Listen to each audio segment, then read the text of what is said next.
பிரியமானவர்களே, ஆண்டவராகிய இயேசு கிறிஸ்துவின் நாமத்தினாலே உங்கள் யாவரையும் அன்போடு கூட நான் வாழ்த்துகிறேன். ஆண்டவர் கிருபையாய் நமக்கு கொடுத்த இந்த புதிய நாளுக்காக முதலாவது நாம் ஆண்டவருக்கு நன்றி சொல்லுவோம்.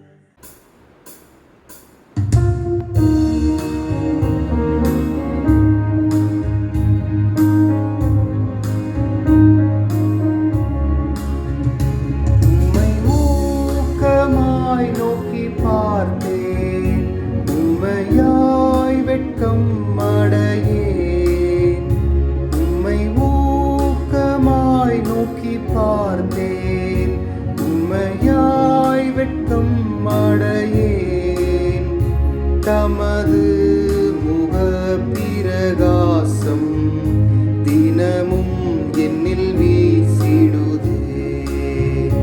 தமது முக பிரகாசம் தினமும் என்னில் வீசிடுதே. திருப்பாதம் நம்பி வந்தேன், கிருபை நிறை இயேசுவே. தமதன்பை கண்டடைந்தேன் தேவ சமூகத்திலே. தமதன்பை கண்டடைந்தேன் தேவ சமூகத்திலே.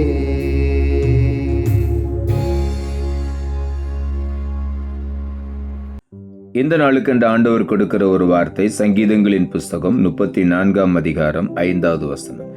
சங்கீதம் 34:5. அவர்கள் அவரை நோக்கி பார்த்து பிரகாசமடைந்தார்கள், அவர்கள் முகங்கள் வெட்கப்படவில்லை. இந்த காலை வேளையில் ஆண்டவருடைய வார்த்தை சொல்லுகிறது, அவர்கள் அவரை நோக்கி பார்த்து பிரகாசமடைந்தார்கள். ஆண்டவராகிய இயேசு கிறிஸ்துவை நாம் நோக்கி பார்க்கும் பொழுது நாம் பிரகாசமடைகிறோம். நம்முடைய வாழ்க்கை பிரகாசமாய் மாறுகிறது. நம்முடைய முகங்கள் ஒருபோதும் வெட்கப்பட்டு போவதில்லை என்று ஆண்டவருடைய வார்த்தை சொல்லுகிறது. ஆகவே நாம் ஆண்டவரை மாத்திரம் நோக்கி பார்க்கும் பொழுது நாம் வெட்கப்படவே மாட்டோம். அவர் நம்முடைய முகத்தை பிரகாசிக்க பண்ணுவார். ஏசாயா தீர்க்கதரிசன புஸ்தகம் 45ஆம் அதிகாரம் 22ஆம் வசனம் சொல்லுகிறது, பூமியின் எல்லையெங்கும் உள்ளவர்களே என்னை நோக்கி பாருங்கள், அப்பொழுது ரட்சிக்கப்படுவீர்கள். நானே தேவன், வேறொருவரும் இல்லை. இங்கே ஆண்டவருடைய வார்த்தை சொல்லுகிறது, பூமியின் எல்லையெங்கும் உள்ளவர்கள் எல்லா ஜனங்களே என்னை நோக்கி பாருங்கள்.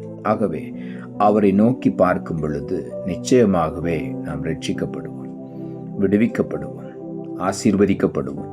நம்முடைய முகங்கள் பிரகாசமடையும். ஆகவே நாம் ஆண்டவரை நோக்கி பார்ப்போம். மனுஷனை எதிர்பார்த்து ஏமாந்து போகாதபடி ஆண்டவரை மாத்திரம் பற்றி கொண்டு அவரை மாத்திரம் நோக்கி கூப்பிடுவோம். அவருடைய முகத்தை நாம் நோக்கி பார்ப்போம். ஒரு நாளும் நாம் வெட்கப்பட்டு போகவே மாட்டோம். 1 யோவான் 1ஆம் அதிகாரம் 1ஆம் வசனம் சொல்லுகிறது, ஆதி முதல் இருந்ததும் நாங்கள் கேட்டதும் எங்கள் கண்களினாலே கண்டதும் நாங்கள் நோக்கி பார்த்து எங்கள் கைகளினால் தொட்டதுமாயிருக்கிற ஜீவ வார்த்தையை குறித்து உங்களுக்கு அறிவிக்கிறோம் என்று 1 யோவான் 1ஆம் அதிகாரம் 1ஆம் வசனத்தில் எழுதப்பட்டிருக்கிறது. ஆதி முதல் இருந்தது. யோவான் எழுதின சுவிசேஷம் 1 அதிகாரத்தில் எழுதப்பட்டிருக்கிறது, ஆதியிலே வார்த்தை இருந்தது, அந்த வார்த்தை தேவனிடத்தில் இருந்தது என்று வேதம் சொல்லுகிறது. ஆதி முதல் இருந்த வார்த்தை, அந்த வார்த்தை தான் ஆண்டவராகிய இயேசு கிறிஸ்து. அவர்தான் ஜலத்தின் மேலே அசைவாடி கொண்டிருந்தார்.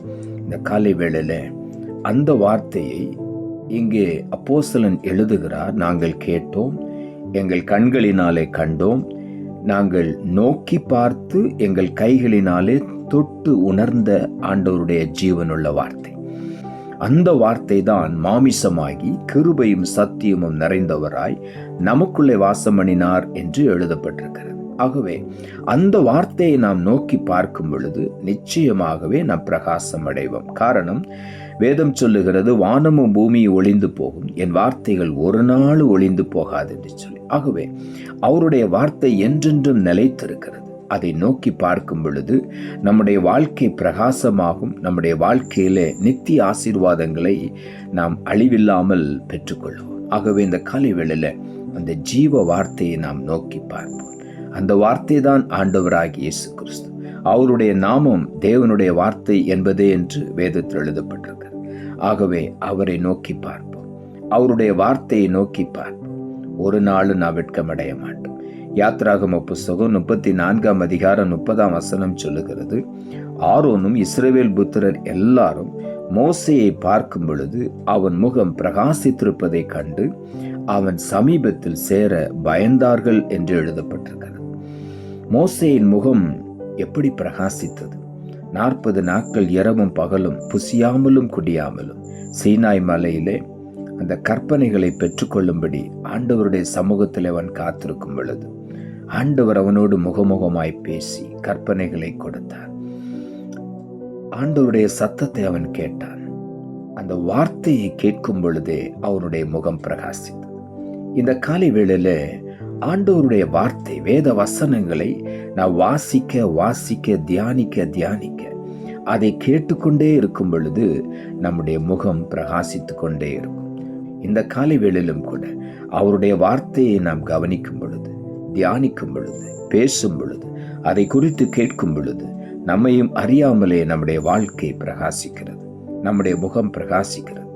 அன்றைக்கு ஆரோனும் இஸ்ரவேல் புத்திரர் எல்லாரும் மோசேயை பார்த்த பொழுது அவனுடைய பக்கத்தில் வருவதற்கு பயப்பட்டார்கள். அவ்வளவா அவனுடைய முகம் பிரகாசித்திருந்தது.